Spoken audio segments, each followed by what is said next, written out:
I am a mad Killing Joke hater. If I could be, I would be the Kendrick Lamar of hating the Killing Joke. I hate it with every fiber of my being, and I hate every version of it. I know, technically, there's only two versions. There is the horrific animated movie of it, which, for some unnecessary reason, added in a Bruce Barbara ship. And then there's the original graphic novel written in like 1987. And while I know a lot of this has happened decades ago, and it shouldn't piss me off as much as it does, I think I could have moved past it by now if we weren't having a renaissance of it through Hush 2, which I can make a separate video of why I already hate Hush 2 and I've only had 2 issues of it. If the story had withered into the background and it never touched again, I'd probably be okay.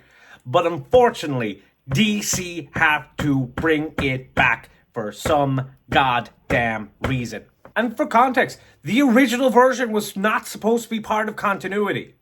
It was supposed to be a what if.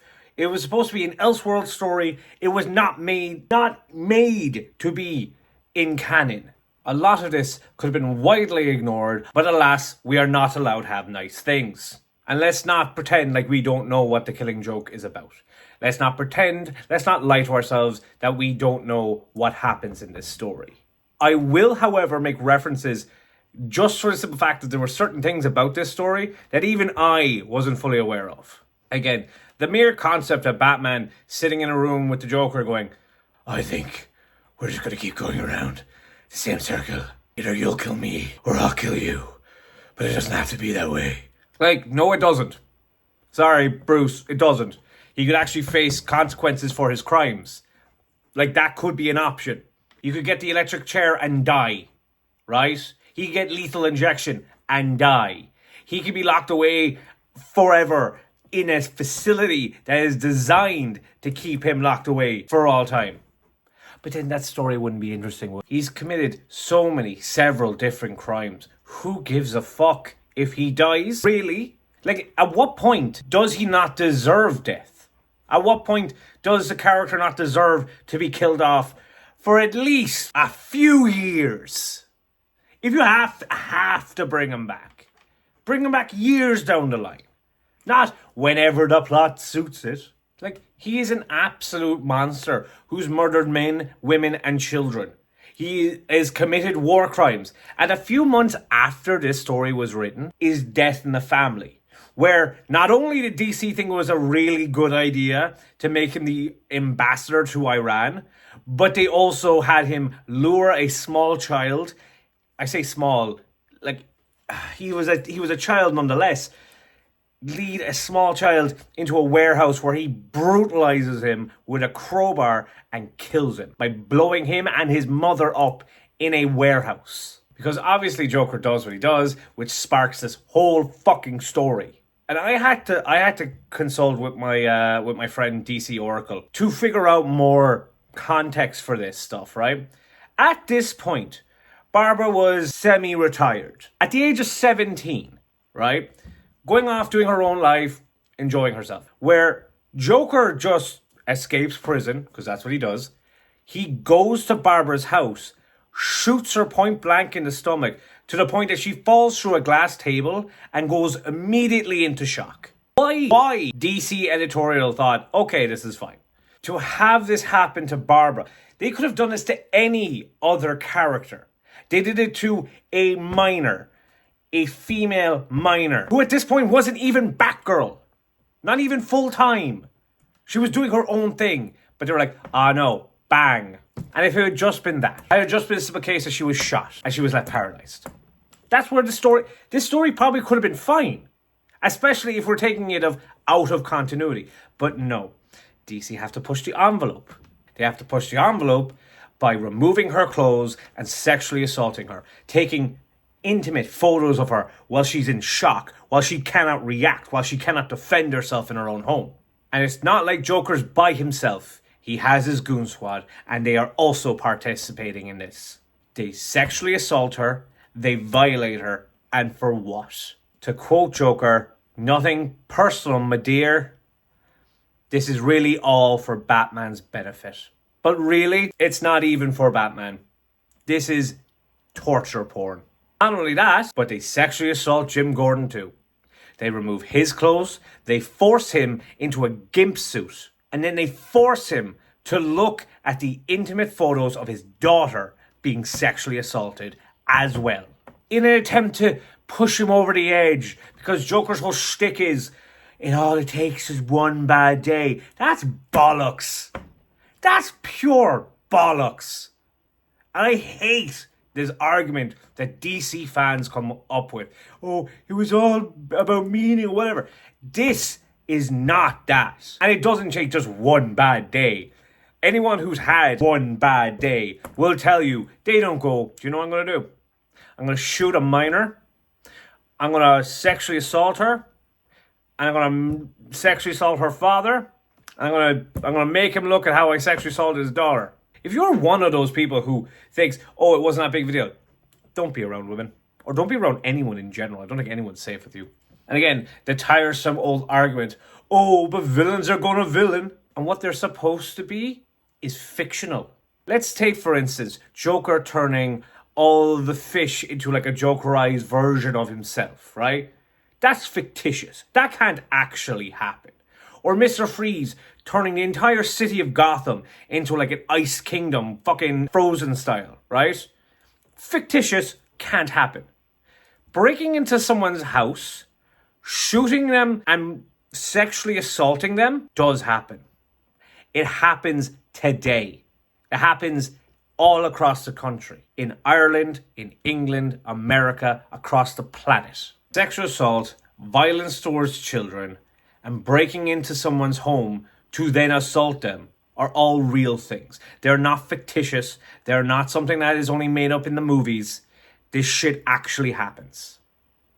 And for any storyteller to use that in a comic book with characters that are designated for children, at the end of the day, they are designated for children. To do that is disgusting. I'm going to read this verbatim because I did my research when kind of wanting to make this point. Right? And this is just based in Ireland. I can only imagine what it's like in other countries. From 1996 to present, there has been a reported 275 cases of femicide in Ireland. Cases of women being assaulted in their homes, on their way to work, being murdered on a run in broad daylight. That's not fictitious.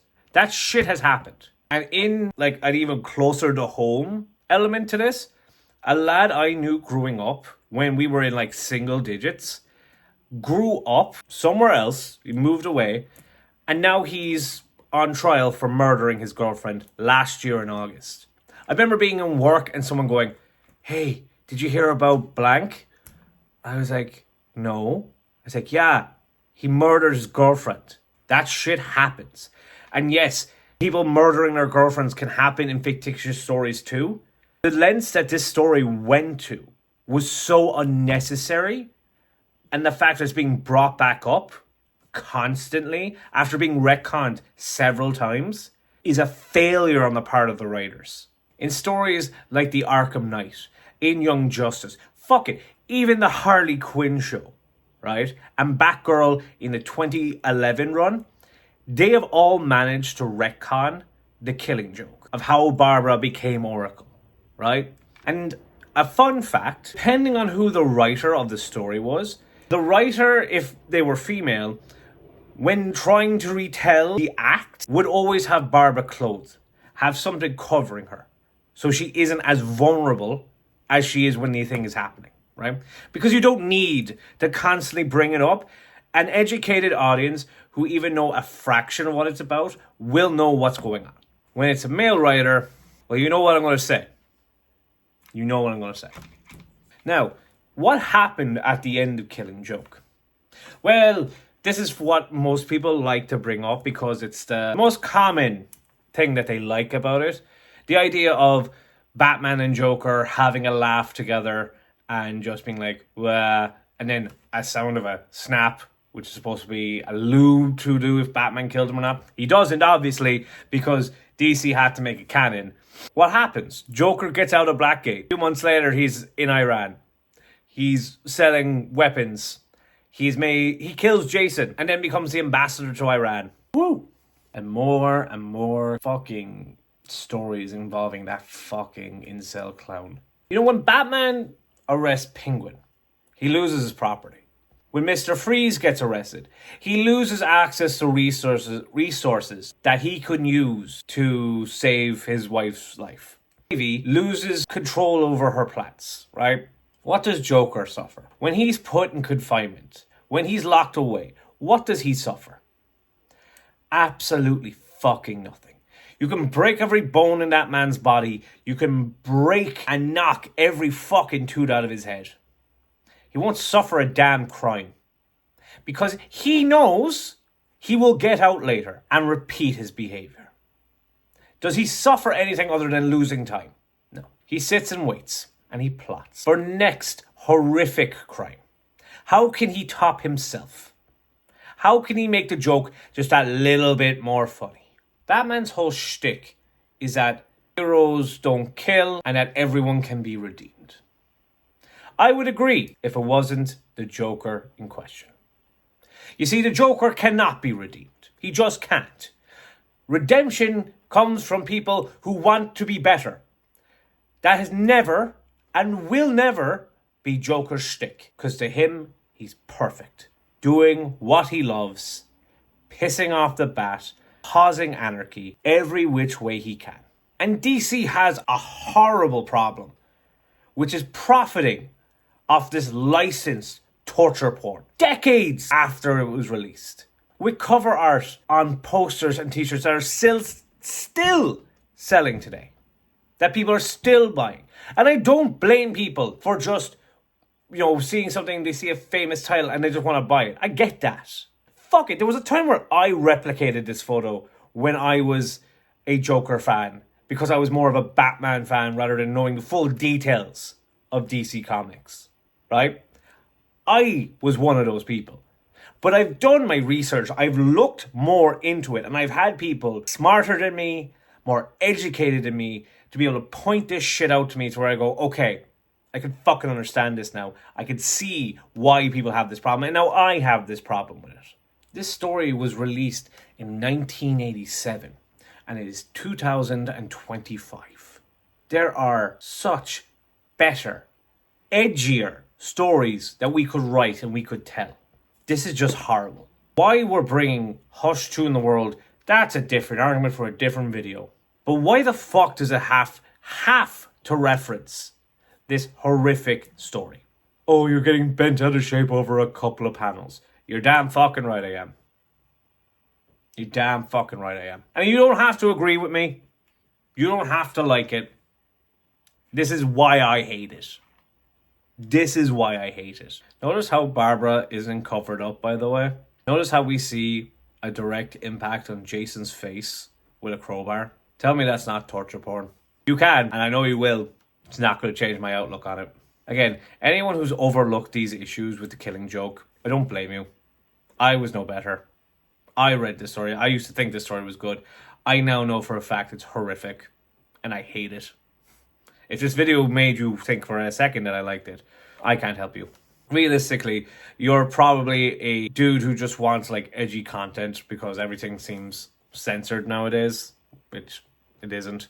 You might think I'm thinking too much on serious topics. You're allowed to think that.